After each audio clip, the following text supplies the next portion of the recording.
नमस्कार, स्वागत है आपका न्यूज रूम लाइव में और मैं हूं आपके साथ जावेद खान।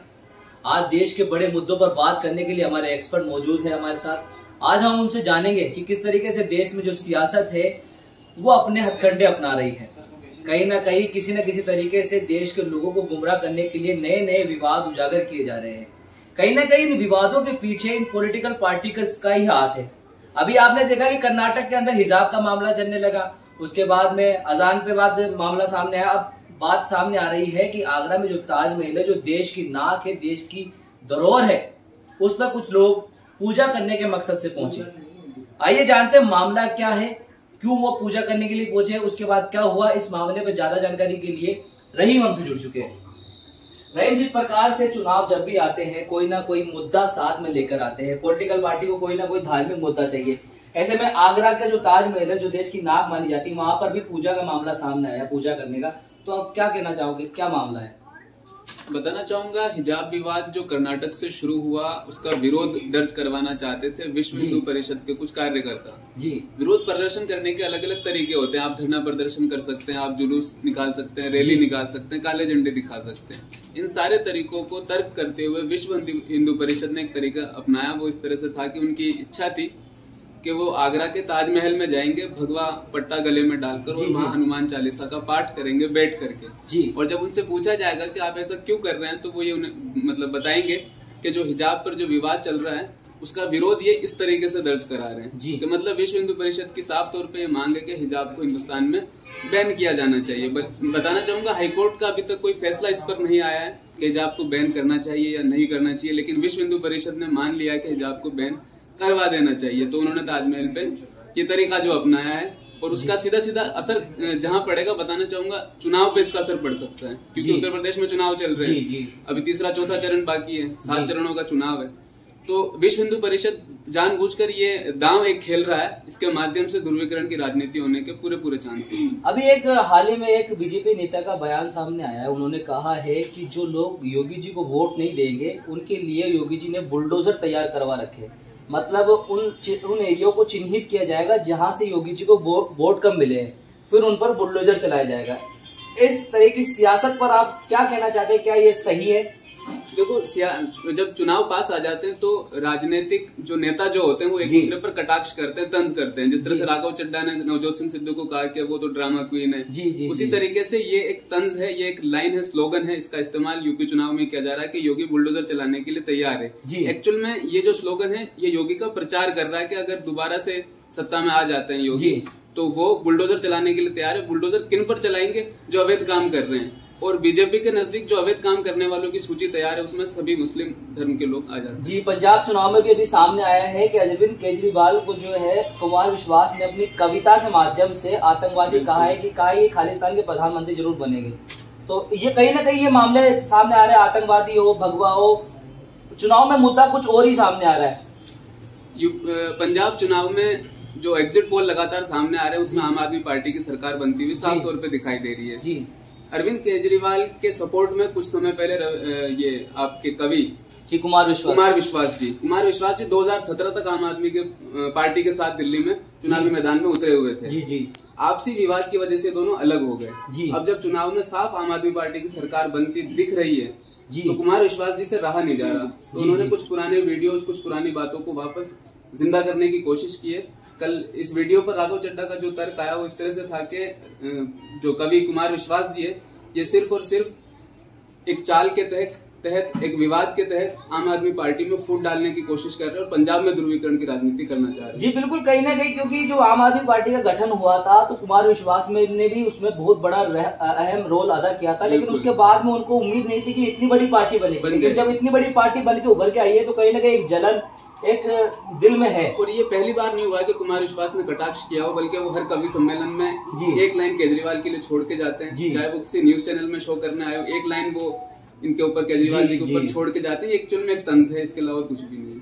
चलिए, बात हो गई है पॉलिटिक्स की कि किस तरीके से पॉलिटिक्स में महापुरुषों की एंट्री हो जाती है, धर्म को नाम पर वोट मांगे जाते हैं, आतंकवाद के नाम पर, पाकिस्तान के नाम पर वोट मांगे जाते हैं। आप राजस्थान की एक बहुत बड़ी खबर की बात करेंगे जहां एक बच्चे ने उसको मोबाइल ना देने पर सुसाइड अटेम्प्ट कर लिया।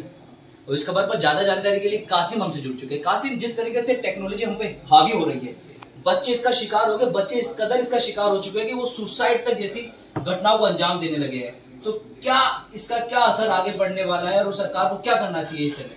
देखिए, इस मुद्दे पे पहले भी बात हो चुकी है, क्योंकि जिस तरीके से हिंदुस्तान के अंदर सुसाइड का जो रेट बढ़ रहा है दिन ब दिन, इसका ज्यादा से ज्यादा जो असरात देखने को मिले वो टेक्नोलॉजी की वजह से है।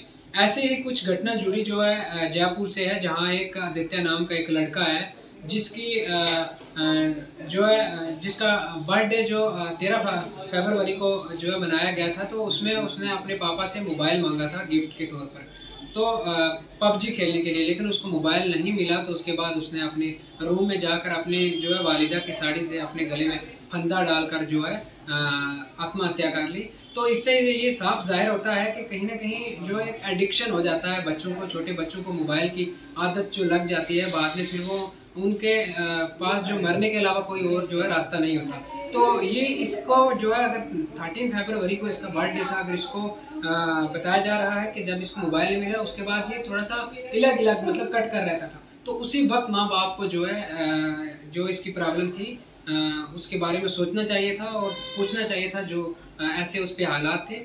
तो कहीं ना कहीं जो है माँ बाप की लापरवाही भी, दोस्तों की लापरवाही से भी जो है सुसाइड अटेम्प्ट हो जाती है, क्योंकि उसके एक इंसान को इशारा आ जाता है कि ये इंसान जो है कटा कासिम एक चीज बताइए, जिस तरीके से बच्चे जिद करते हैं मोबाइल के लिए, ऐसे में पेरेंट्स को क्या करना चाहिए? पेरेंट्स को इसको देखिए, ये वही मैं बता रहा हूँ कि एडिक्शन की जो है बीमारी है, इसका कोई इलाज तो नहीं है, लेकिन ये इलाज हो सकता है अगर वो जब मोबाइल नहीं दिया जाता है तो उसकी और भी बहुत सारे रास्ते हैं, उनको अपनाना चाहिए, उस पर नजर रखनी चाहिए कि ये चीज नहीं देने के बाद ये क्या रास्ता अपना रहा है। जिस तरीके से 2002 के अंदर मोबाइल की क्रांति आई, 2002 से पहले जो बच्चे थे जो 2002 से पहले आउटडोर गेम्स खेला करते थे, क्रिकेट, वॉलीबॉल, बास्केटबॉल, और जो बाहर की जो दुनिया थी वो बिल्कुल भूल के एक कमरे में सिमट के रह गए। तो ऐसे में पेरेंट्स को आपको नहीं लगता है कि बच्चों को फोर्स करना चाहिए आउटडोर्स गेम्स के लिए? बिल्कुल बिल्कुल, हमें फिजिकली सेट भी रहना चाहिए, क्योंकि पहले के जो बच्चे, सही कहा आपने, 2002 से अगर पहले की हम बात करें तो उन बच्चों को, क्योंकि ये फोन टेक्नोलॉजी बहुत कम थी और अपनी सेहत पे ज्यादा जो है तवज्जो रखते थे, फिजिकली बहुत फिटनेस थी उनके अंदर। और आज के बच्चों जो बाहर, ये सही कहा कि माँ बाप को उनको फोर्स करना चाहिए कि जो आउटडोर गेम है वो खेलना चाहिए। एक तो फिजिकली इंसान सेट रहता है, दूसरे माइंड में कोई प्रेशर भी नहीं रहता, क्योंकि टेक्नोलॉजी ने हमें इस तरह जो है अपना गुलाम बना लिया है कि आज हमारे माँ बाप, बहन भाई, दोस्त हमसे दूर जा चुके हैं, हमें सिर्फ मोबाइल पे ही जो 24 घंटा रहते हैं। जैसे कि कई माएँ हमने देखी, कई महिलाएं हमारे देश की ऐसी है जो जब उनका बच्चा 1 साल का बच्चा या 1.5 साल का बच्चा जब रोता है तो माँ खुद ही उसे मोबाइल दे देती कि बेटा मोबाइल में गाने सुन। तो कहीं ना कहीं यही चीज बड़ा इफेक्ट, यही जो है बहुत बड़ा इफेक्ट पड़ता है जब छोटा बच्चा कहीं ना कहीं रोता है, उसको खिलौना देने के बजाय जो है मोबाइल फोन में गेम्स वगैरह या फिर वीडियोस जैसी या कॉमेडी लगा के दिया जाता है और वो चुप हो जाता है, क्योंकि उसकी एक आदत बन जाती है उस मोबाइल के ऊपर। तो जब वो धीरे धीरे बड़ा होता है उसके बाद उसको उसकी बीमारी लग जाती है, एडिक्शन हो जाता है, तो फिर वो उसको गलत इस्तेमाल करता है। फिर जब मोबाइल ना मिलने पर ऐसे बहुत सारे वाकयात हुए हैं जो डायरेक्ट जो है सुसाइड कर लेते हैं। जी बिल्कुल, कासिम ने सही कहा कि बच्चों को जो है आउटडोर गेम्स के प्रति जो है बच्चों को सजग करना चाहिए, बच्चों को आउटडोर गेम्स के बारे में बताना चाहिए। आज की जो पीढ़ी के बच्चे हैं वो आउटडोर गेम्स को बिल्कुल ही भूल चुके हैं, इससे उनकी मेंटली प्रॉब्लम हो रही है, वो फिजिकली वीक हो रहे हैं, मेंटली वीक हो रहे हैं, और इन मोबाइल की लत ने बच्चों की हेल्थ को पूरी तरह से तबाह कर दिया है।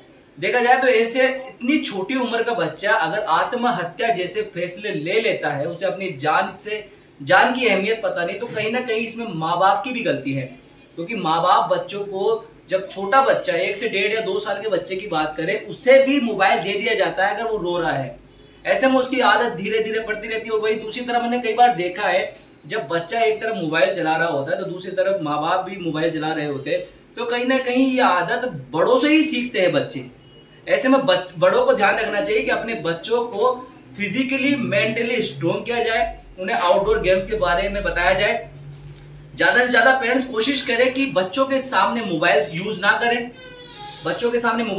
करें, पबजी, फ्री फायर, जो भी गेम्स आ रहे हैं उनके एडिक्शन को दूर कराना पेरेंट्स की जिम्मेदारी है। इन गेम से अच्छा उन्हें क्रिकेट, वॉलीबॉल, बास्केटबॉल में जो जागरूक करें उनके बारे में, उनके साथ ग्रुप में गेम्स खेले, ताकि उन्हें भी अकेलापन फील ना हो और वो भी इन गेम्स की अहमियत को समझे।